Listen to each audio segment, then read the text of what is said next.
Hey Coleman fans, my name is Brian. I'm here today to do an unboxing of the CT100U. It's one of our most popular bikes. It's on the smaller side, 100 cc's, really up to about 150 pounds, really built for kids. We've got our 200 cc bikes for adults. Lots of people ride them anyways. It's really up to you, but we say up to 150 pounds.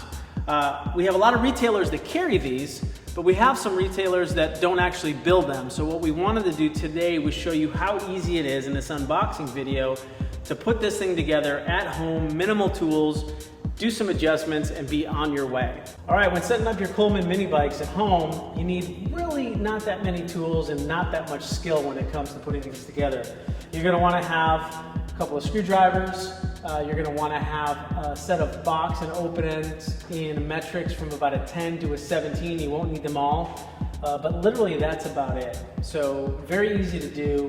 It's pretty quick, and you can have a lot of fun in a pretty fast amount of time. The first thing we'll do is we'll open this bad boy up and see what is inside.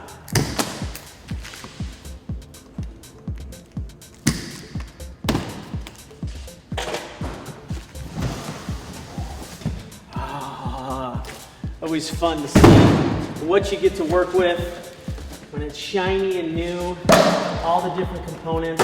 So what you'll see is most of the bike is actually put together. There's only a few things that you're gonna need to do. That includes putting on the front forks, the front wheel, the handlebars, doing some adjustments, and then we'll say it again, it's critical you make sure you put oil in the bike before you start it up.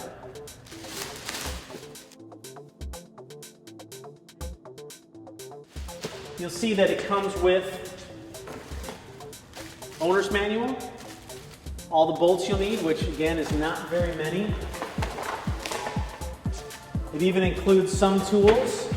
I like to use my own and keep this as a backup, but there's some tools in there for you to do all the assembly.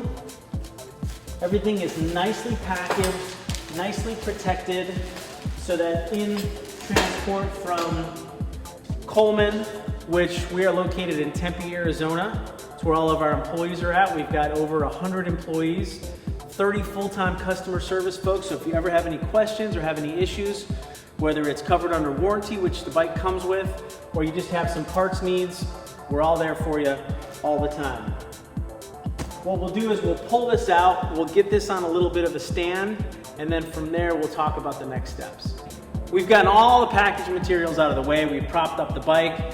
What you're gonna wanna do first is install the front forks. Now you'll see the hardware's already on the bike. You just pull that off. You've got your long bolt, you've got 2 small washers, 2 larger washers, and a nut. And the order is small washer on the top.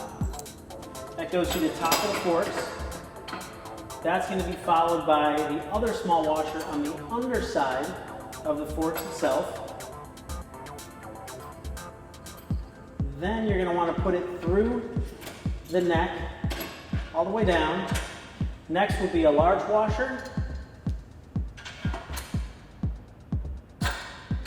followed by the underside, the other large washer, and the nut.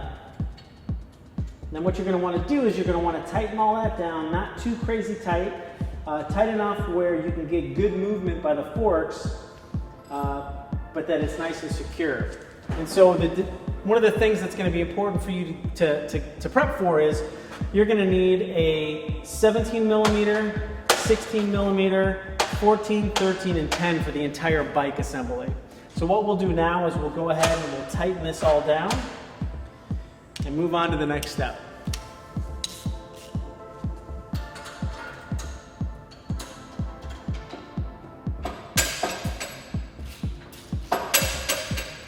All right, next step is the fender.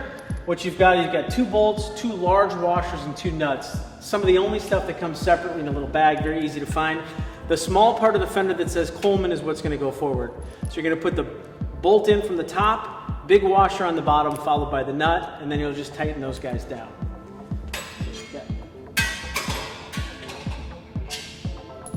Next, we're gonna wanna install the front wheel. It's important there is a directional arrow on these, so you want to make sure that the rotation is going in the right direction.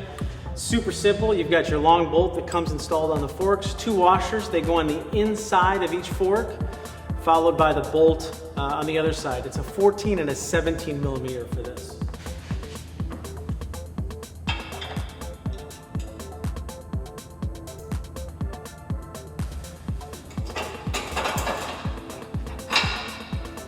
Now you're going to want to tighten this down pretty good, but what's important is you're going to want to come back later with a torque wrench and make sure you've got 20 pounds of torque on this. Clearly we don't want the front wheel falling off.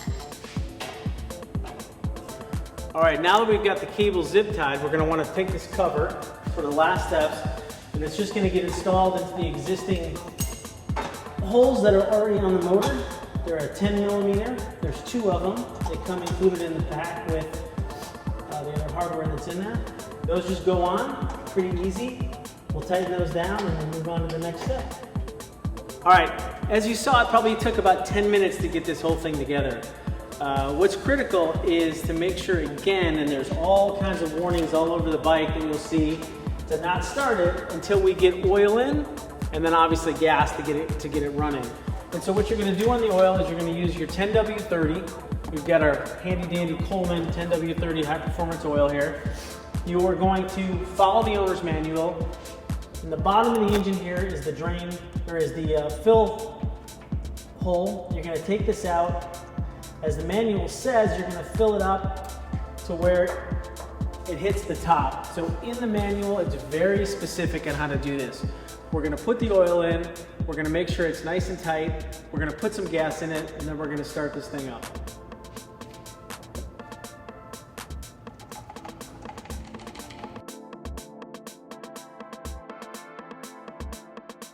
Now that we've got our oil and our fuel in, what you're going to want to do is come up front, turn the gas cock on to flow, give it a little bit of choke, because on the other side, make sure your starter button is in the on position versus the kill, and hold the brake.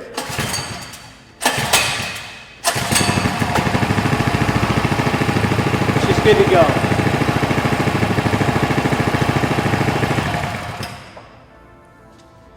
Once she's running, what you're going to want to do is, based on the manual, it'll have all the information in there, you're going to want to go do some minor adjustments that work for you. Make sure the throttle adjustment is good, the brake adjustment should be great coming out of the factory, but you want to make sure, and then check the chain tension. Very simple to do, all the instructions are in here, and from there you're ready to go and have fun.